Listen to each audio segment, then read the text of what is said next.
Саламатсыздар ма? Кайрылуу күн барлыктарыңызга. Бүгүн рефлексия парагын жасап көрсөтмөкчүмүн. Ушун Canva приложениясы менен жасайбыз. Дайын агылшынча формасын алып, казакчага переводдоп алдым. Және оны редактировать этемин.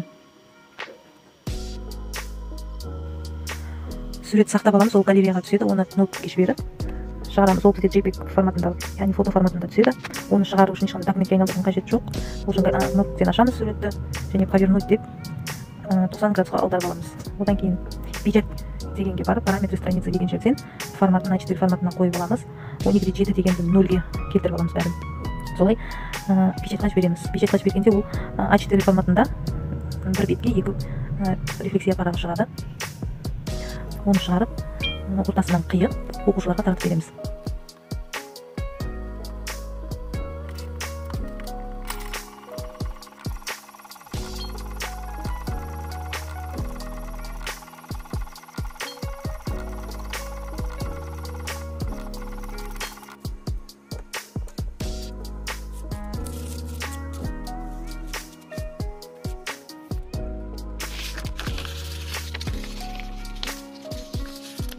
Бул рефлексия парагын алуу үчүн менин каналыма тиркелип, комментарийга WhatsApp номерлеринизди калтырыңыздар.